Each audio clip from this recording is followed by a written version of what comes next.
어쩌면 이 책이 마지막 책이 될지도 모른다는 그런 생각도 해봤습니다. 한 번 더 쓸 기회가 있으면 회고록을 한번 쓸 기회가 주어졌으면 참 좋겠다, 이런 생각을 합니다. 평생 순탄한 인생을 살아보지 못했습니다. 가는 데마다 일이 생기고 하는 일마다 일이 생기고 그렇게 하다 보니까 학교 다닐 때 그리고 검사할 때 정치할 때 매일 이게 눈만 뜨면 갈등의 연속이에요.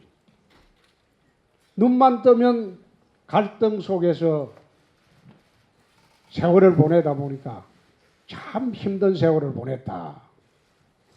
그러다 보니까 돌아보니까 저도 이제 나이가 60이 넘었습니다. 청년검사 시절에 패기 있게 세상을 한번 바로잡아보자. 그 시절이 있었는데 그게 지금 생각하니까 어제 같은데 저도 이제 나이가 60이 넘어버렸다.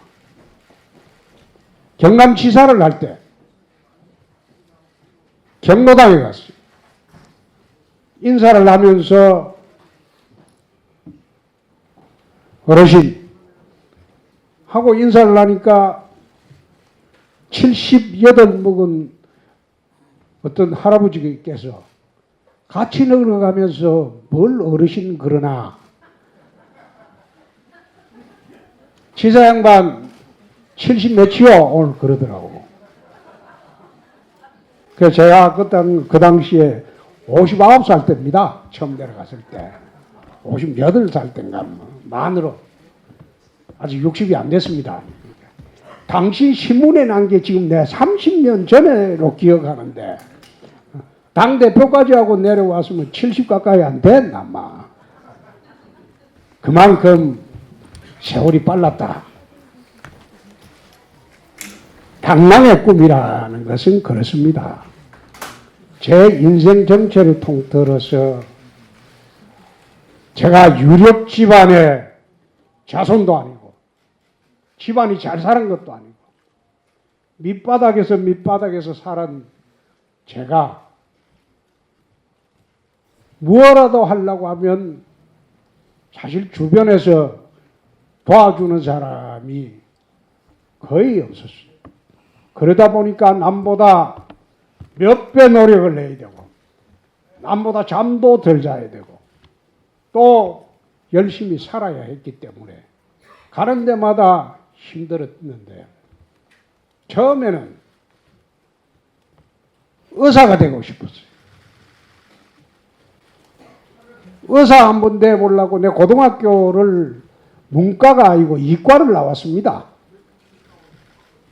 의사 되려면 이과 공부를 그 당시에 해야 됩니다. 그래서 의사를 한번 해가지고 경북대학교 의과대학 가가지고 의사가 한번 돼보려고 그래 했는데 고등학교 3학년 때 아버님이 의과대학 가면 시체도 사야 되고 실험 실습비도 많이 드는데 막 돈도 없으니까 육사가라고 그래요. 그 육사 특차를 봤어요. 특차 합격을 했어요. 지금 들어가서면 육사 32기입니다. 우리 당에 나 영입한 국책자문위원장으로 영입한 박정희 대장하고 같은 게야. 그런데 육사를 가기로 다 결정하고 그해 12월 말쯤 돼가지고 파출소에서 아버지를 덜렁 잡아가지고 이틀간 간 것하고 아무 하지도 않은 비료를 작물 취득했다고 덮어 씌우는 바람에 야 이거 순경 잡으려면 검사를 해야 된다더라. 그래서 내가 바로 대구로 올라와 가지고 25일 문과 공부를 했는데 25일 문과 공부를 하고 사실 국어 고문을 그 당시에 공부를 해야 되는데 고문은 내 고등법대 갈 때 빵점 먹었어요. 빵점. 그런데 다른 과목을 잘 봐가지고 내가 대학을 들어갔는데 그래서 내 인생이 바뀐 겁니다. 그래서 내 인생이 바뀐 겁니다. 그래서 나는 어려운 시절을 보내면서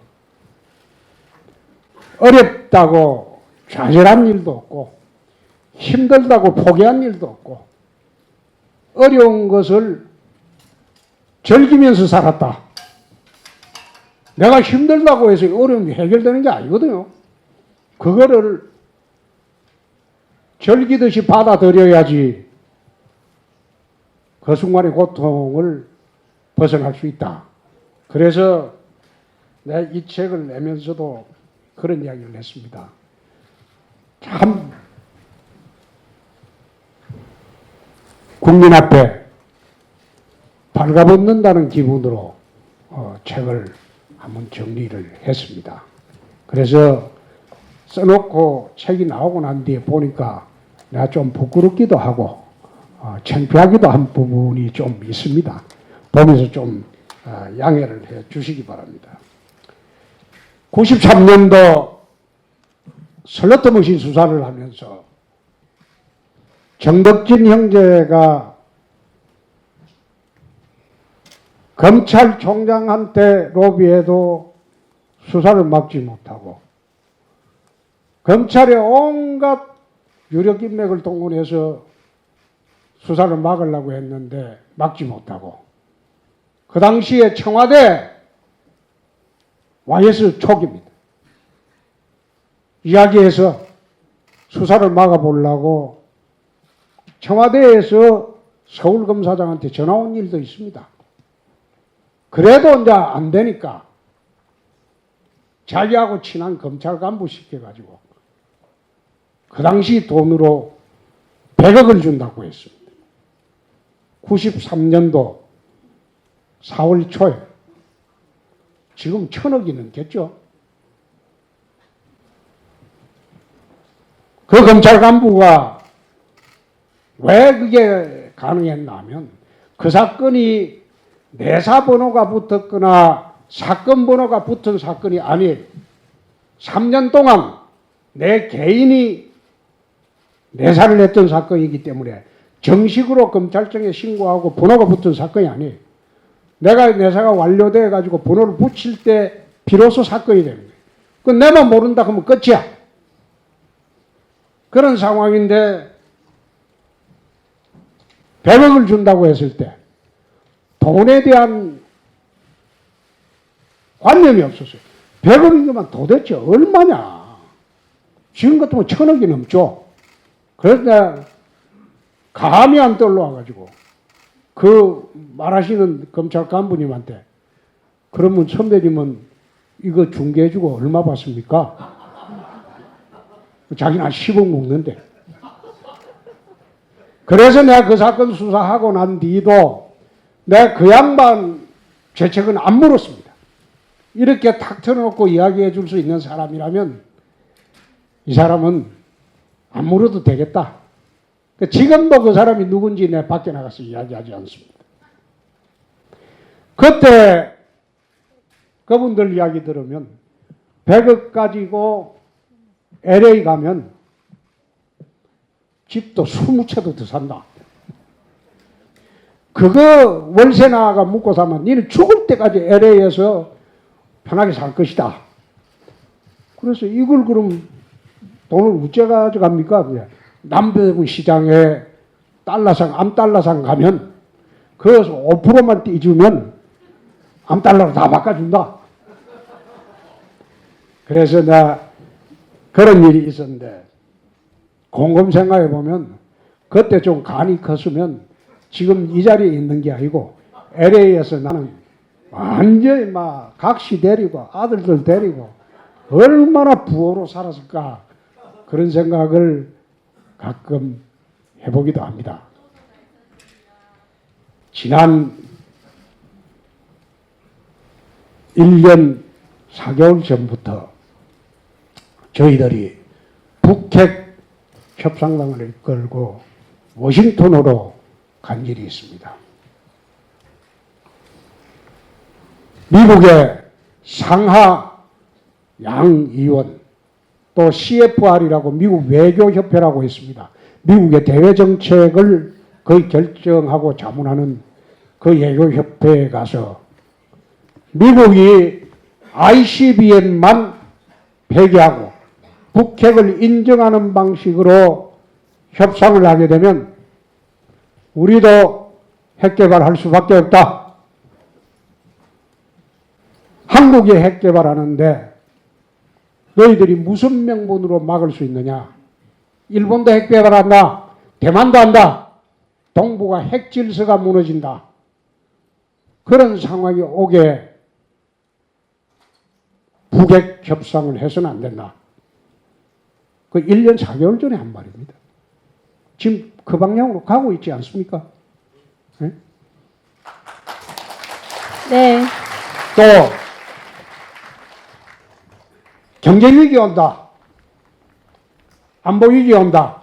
그래 했을 때 지난 지방선거 때 모든 언론이 홍준표 막말한다고 했어요. 위장평화. 이거 아니다. 이렇게 했을 때 막말한다고 했어요. 그래서 국민들이 김정은, 문재인 대통령 그리고 트럼프가 보증하는 사기회담에 의해서 국민들이 다 속았던 겁니다.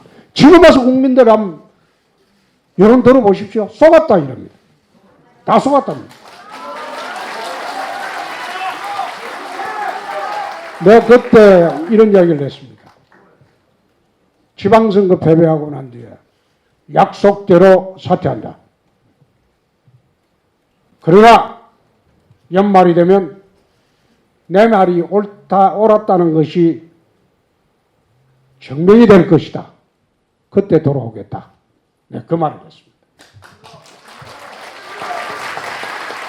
오늘 출판기념회를 하면서 저로서는 이제 마지막 성부를 하는 그런 출발점이 오늘이 됩니다. 내 인생 마지막 성부로 가는 출발점이 오늘이 됩니다. 나는 사실 여당 때 당대표 해봤고 야당 때 당대표 해봤는데 당대표 그 자리가 탐이 나서 다시 나가겠다. 그거는 아닙니다. 응? 당대표를 2번이나 해봤습니다. 아마 정치판에서 여야 당대표를 동시에 해본 사람은 홍준표가 유일할 겁니다. 한국 정치판. 그래서 오늘 이제 이거 끝나면 기자간담회 가서 나 당대표 출마한다고 이야기를 할 겁니다.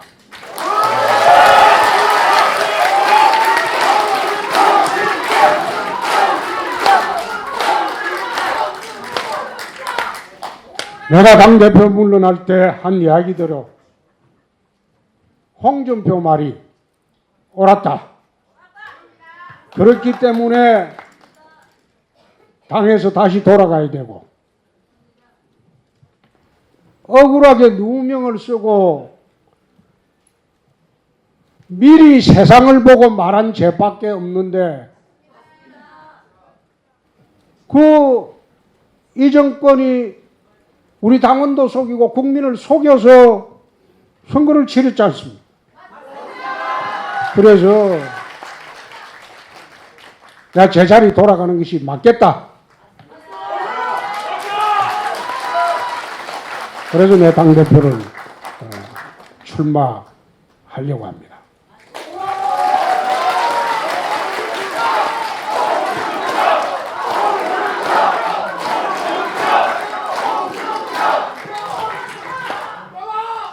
저희들이 정말로 힘든 세월을 보내고 있지만은 곧 이 정권 나는 무너진다고 봅니다. 제가 정치판에 24년을 있었는데 이렇게 빨리 무너지는 정권은 처음 봤습니다.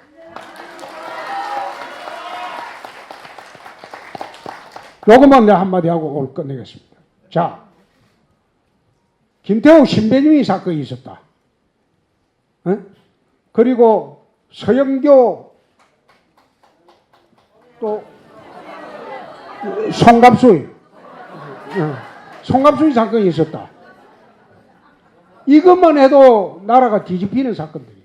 근데 여기다가 또 최근에 뭐가 생겼냐? 딸이 태국으로 이민 갔대.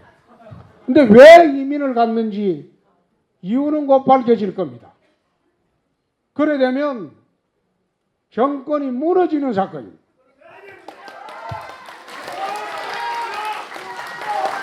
그래서 제대로 된 야당을 만들기 위해서는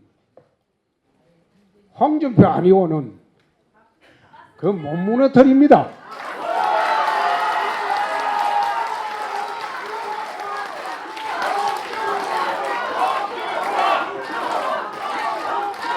나는 24년 동안 온갖 검증을 다 받았어요. 하지도 않는 것도 뒤집어 씌우고 나중에 하다 나올 게 없으니까 요즘 작년부터 맞는 말 했는데도 막말이라고 그러고 내 입에서만 나가면 전부 막말로 뒤집어 씌우고 이제 검증을 하다 보니까 훑어낼 게 없거든. 내가 뭐 여자 스캔들이 있나, 돈 스캔들이 있나, 뭐 가족 스캔들이 있나. 털어도 나올 게 없으니까 막말한다고. 근데 막말도 전부 맞는 말이잖아요. 그래서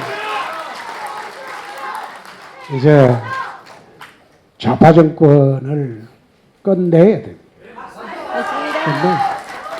끝내야 됩니다. 그래서 하여튼 오늘 먼 곳에서 전국 각지에서 저를 보기 위해서 와주신 데 대해서 정말 감사의 말씀 드리고 오늘 제 말씀은 이것으로 마치고 앞으로 자주 배울 수 있기를 기대합니다. 감사합니다. 네, 깃발을 높이 들어올린 홍준표 대표님께 다시 한번 큰 박수 부탁드립니다.